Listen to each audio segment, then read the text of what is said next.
தியானம் ஏன் அது இவ்ளோ கஷ்டமா இருக்கு? நம்மள நிறைய பேர் ஒரு தடவையாவது இந்த கேள்வியை யோசிச்சு பார்த்திருப்போம் இல்லையா? இதுக்கான பதில தேடி நாம ஒரு 2000 வருஷம் பின்னாடி போக போறோம். அங்க ஒரு வீரனை சந்திக்க போறோம். அப்புறம் நிகழ்காலத்துக்கு வந்து ஒரு பெரிய சிந்தனையாளரையும் பார்க்க போறோம். சுந்தர்ராஜனோட ஒரு அருமையான கவனிப்பின் அடிப்படையில இந்த 2 உலகத்தையும் இணைக்கிற ஒரு ஆச்சரியமான உண்மையை நாம பார்க்கலாம் வாங்க. ஏங்க மொட்டை தலைக்கும் முழங்காலுக்கும் முடிச்சு போடுறீங்க? சம்பந்தமே இல்லாத 2 விஷயத்த ஒப்பிடும்போது நாம கேக்குற கேள்வி இது. சரி, அப்போ குருக்ஷேத்திர போர்க்களத்துல நின்ன ஒரு பழங்கால வீரனுக்கும் இன்னைக்கு இருக்கிற ஒரு புகழ்பெற்ற வரலாற்று ஆசிரியருக்கும் என்னங்க சம்பந்தம் இருக்க முடியும்? இது உண்மையிலே அப்படிப்பட்ட ஒரு முடிச்சுதானா, இல்ல இதுக்குள்ள ஏதாவது ஆழமான விஷயம் இருக்கா? வாங்க இந்த புதிரை கொஞ்சம் அலசி பாப்போம். 2000 வருஷத்தை கடந்து 2 வேற வேற உலகங்களை கடந்து அந்த வீரனையும் இந்த சிந்தனையாளரையும் ஒன்னா இணைக்கிற அந்த ஒரு விஷயம் அது என்ன? அதை நாம கண்டுபிடிக்கும் போது தியானத்தை பத்தின நம்மளோட புரிதலே மொத்தமா மாறலாம். முதல்ல நம்ம கதையோட இந்த ஒரு சாத்தியமே இல்லாத மாதிரி தெரியிற ஜோடிய சந்திப்போம். அந்த வீரர் யாரு, இந்த வரலாற்றாசிரியர் யாரு, அவங்க எப்படி ஒரு புள்ளியில இணையறாங்கன்னு பார்க்கலாம். ஒரு பக்கம் மகாபாரதத்தோட மாபெரும் வீரன், வில் வித்தையில யாருமே ஜெயிக்க முடியாத அர்ஜுனன். இன்னொரு பக்கம் சேப்பியன்ஸ் மாதிரி உலகத்தையே திரும்பி பார்க்க வச்ச புத்தகங்களை எழுதின யுவால் நோவா ஹராரி. மேலோட்டமா பார்த்தா இவங்க 2 பேருக்கும் எந்த சம்பந்தமும் இல்லைன்னு தான் தோணும். ஆனா கொஞ்சம் ஆழமா பாத்தீங்கன்னா அவங்கள இணைக்கிற ஒரு பெரிய போராட்டம் இருக்கு. ஆமாங்க, அவங்கள இணைக்கிற அந்த ஒரு விஷயம் இதுதான். அவங்க மனச கட்டுப்படுத்துறதுல 2 பேருமே சந்திச்ச அந்த பயங்கரமான போராட்டம். 2000 வருஷம் கழிச்சு மனுஷன் அதே அமைதி இல்லாத மனசோட தான் போராடிட்டு இருக்கான். பகவத்கீதையில கிருஷ்ணர் தியானத்தை பத்தி விளக்கும்போது மாவீரன் அர்ஜுனன் தான் இயலாமையே எப்படி சொல்றான். நான் அந்த ஸ்லோகத்தை சொல்றேன் கேளுங்க. சஞ்சலம் ஹி மனஹ் கிருஷ்ணா பிரமாதீ பலவத்ரிடம் தஸ்யாஹம் நிகிரகம் மன்யே வாயோரிவ சுதுஷ்கரம். அவ என்ன சொல்றான்னா, கிருஷ்ணா, இந்த மனசு இருக்கே, இது ரொம்ப சஞ்சலமானது, ஒரே கொந்தளிப்பா இருக்கு, பிடிவாதமா இருக்கு. இத அடக்குறது அடேங்கப்பா, காத்த கையால புடிக்கிறத விட கஷ்டமா தெரியுதே அப்படின்னு சொல்றான்.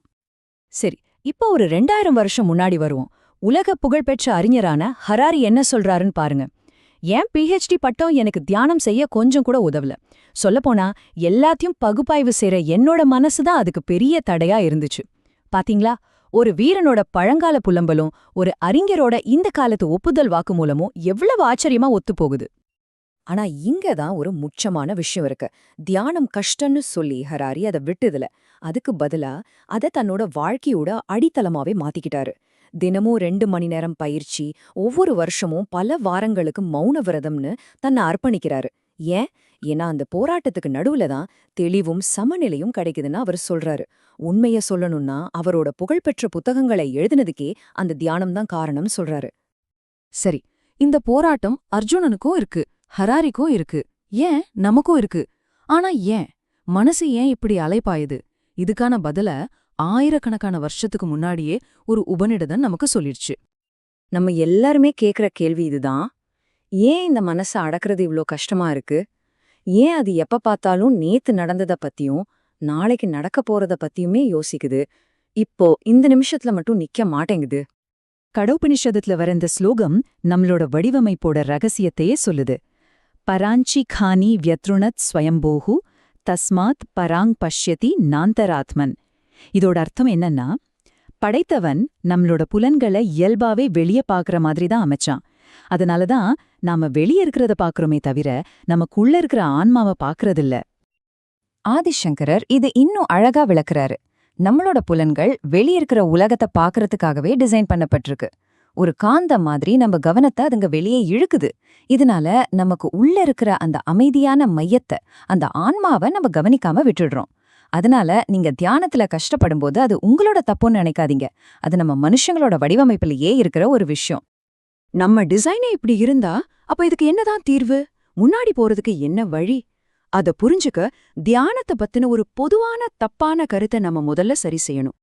நாம பெரும்பாலும் கவனத்தையும் தியானத்தையும் ஒண்ணுன்னு குழப்பிக்கிறோம். ஆனா அது 2ம் கிட்டத்தட்ட எதிரெதிரான விஷயங்கள். ஒரு புக்க படிக்கும்போதோ இல்ல ஒரு வேலையை செய்யும்போது நமக்கு கவனம் தேவை. அப்போ நம்ம புலன்கள் வெளியே வேலை செய்யுது. இது நமக்கு ரொம்ப இயல்பா வருது. ஆனா தியானங்கிறது இதுக்கு நேர் எதிரானது. புலன்களை வெளியே இருந்து உள்ள திருப்பி நம்ம உணர்வோட மூலத்தையே கவனிக்கிறது. இதுக்கு விடாமுயற்சி கண்டிப்பா தேவை.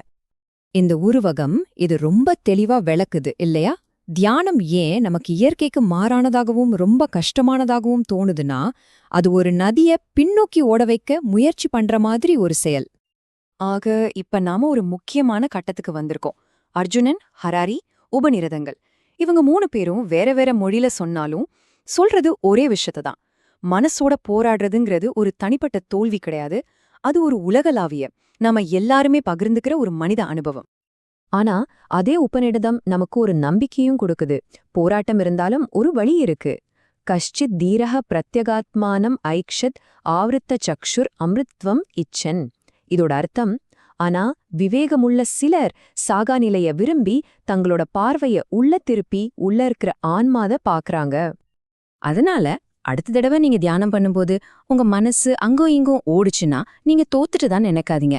ஒண்ணே ஞாபகம் வச்சுக்கோங்க, இந்த போராட்டம் ஒரு தோல்வி இல்ல, அது மனுஷனா இருக்கிறதோட ஒரு பகுதி.